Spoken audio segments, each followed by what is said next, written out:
Everyone, welcome to रक्षा सूत्र knowledge channel. अगर आप किसी भी एग्जाम की तैयारी कर रहे हैं तो ये क्वेश्चन आपके लिए मोस्ट इम्पोर्टेंट है। तो आइए चलते हैं अपने पहले क्वेश्चन की तरफ। हमारा क्वेश्चन नंबर 1, किस अधिनियम में पहली बार भारत के लिए संघीय संरचना प्रस्तुत की गई? तो ये किस अधिनियम में की गई दोस्तों? ये की गई थी 1935 का अधिनियम। नेक्स्ट इम्पोर्टेंट फैक्ट देख लेते हैं दोस्तों। इसके इम्पोर्टेंट फैक्ट होंगे, इसके इम्पोर्टेंट फैक्ट है, इसके तहत प्रांतीय द्वेष शासन को समाप्त कर दिया गया। जो प्रांत में द्वेष शासन था उसको समाप्त कर दिया गया और जो केंद्र है, केंद्र में द्वेष शासन की शुरुआत की गई। ये इम्पोर्टेंट फैक्ट जो दोस्तों कई बार एग्जाम में पूछा जा चुका है कि केंद्र में द्वेष शासन की शुरुआत किस अधिनियम के तहत की गई थी। तो ये किस अधिनियम के तहत की गई दोस्तों? ये की गई थी 1935 के अधिनियम के तहत।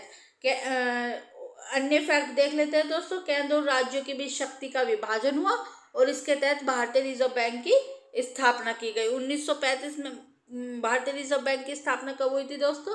ये हुई थी 1935 में। और किस अधिनियम के तहत की गई थी? ये की गई थी 1935 के अधिनियम के। और 1937 में संघीय न्यायालय की स्थापना भी इस अधिनियम के तहत ही की गई थी। नेक्स्ट क्वेश्चन देख लेते हैं दोस्तों। हमारा नेक्स्ट क्वेश्चन होगा क्वेश्चन नंबर 2। 1928 में Hindustan socialist Republic association HSRA की स्थापना कहाँ हुई? तो कहाँ हुई दोस्तों? हुई थी दिल्ली में। इसके इम्पोर्टेंट फैक्ट देख लेते हैं दोस्तों। इसके इम्पोर्टेंट फैक्ट होंगे, हिंदुस्तान रिपब्लिक एसोसिएशन की स्थापना 1924 में राम प्रसाद बिस्मिल, योगेश चंद्र चटर्जी और चंद्रशेखर आजाद द्वारा की गई थी। कई बार पूछा जाता है दोस्तों कि हिंदुस्तान रिपब्लिक एसोसिएशन की स्थापना कब और किसने की थी? तो ये 1924 में हुई थी और इसका ही नाम बदलकर 1928 में हिंदुस्तान सोशलिस्ट रिपब्लिक एसोसिएशन कर दिया गया और सोशलिस्ट वर्ड इसमें जोड़ दिया गया। तो ये किसने की थी? राम प्रसाद बिस्मिल, योगेश चंद्र चटर्जी और चंद्रशेखर आजाद। नेक्स्ट क्वेश्चन देख लेते हैं दोस्तों। हमारा नेक्स्ट क्वेश्चन होगा, 1878 का वर्नाकुलर प्रेस एक्ट किसने रद्द किया था? तो ये किसने रद्द किया था दोस्तों? ये क्या था? लॉर्ड रिपन ने। इम्पोर्टेंट फैक्ट देख लेते हैं दोस्तों। इसके इम्पोर्टेंट फैक्ट होंगे, वर्नाकुलर प्रेस एक्ट द्वारा भारतीय भाषाओं में लिखे गए समाचार पत्र पत्रिकाओं पर प्रतिबंध लगाया गया था।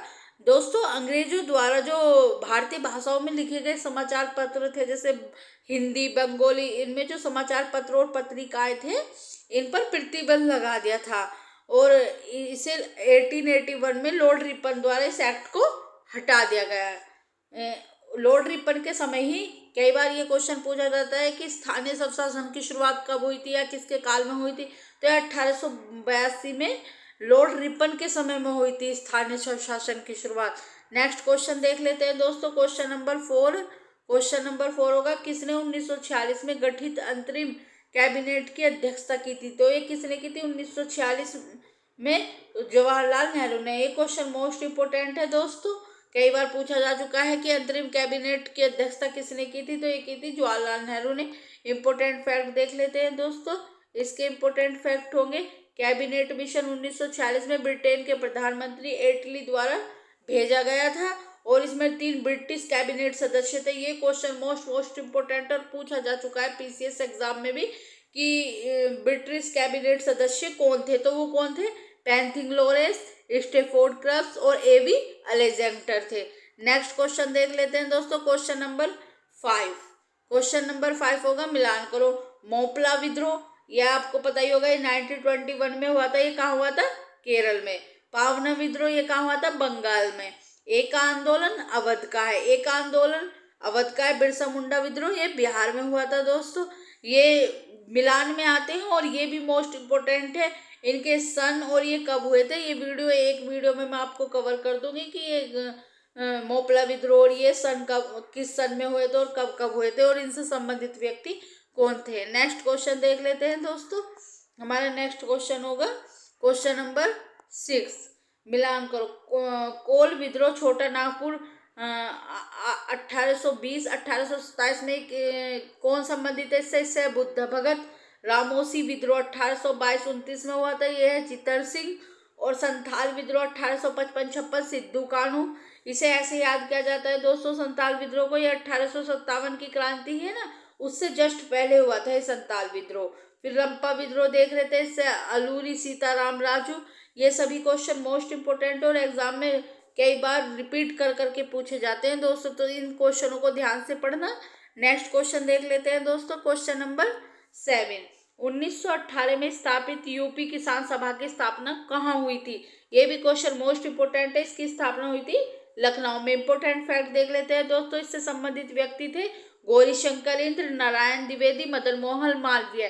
कई बार आपको ये तीनों एक नाम दे दिया जाता है और 3 अन्य नाम दे दिया जाता है। पूछे इनमें से कौन यूपी किसान सभा से संबंधित है, तो आपको गौरीशंकर हो सकते हैं, इंद्र नारायण द्विवेदी, मदन मोहन मालवीय, इन तीनों में से एक दे दिया जाता है और पूछ लिया जाता है। तो ये क्वेश्चन भी आपके एग्जाम के लिए मोस्ट इंपोर्टेंट है। इन सभी क्वेश्चनों को अच्छे से रिवीजन करिए और पढ़िए।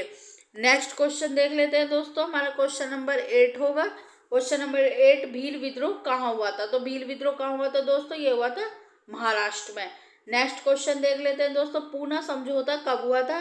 पूना समझौता कहाँ हुआ था दोस्तों? ये हुआ था 24 सितंबर 1932 को। इम्पोर्टेंट फैक्ट देख लेते हैं दोस्तों, इसके इम्पोर्टेंट फैक्ट होंगे, पूना समझौता महात्मा गांधी और भीमराव अंबेडकर के मध्य हुआ था।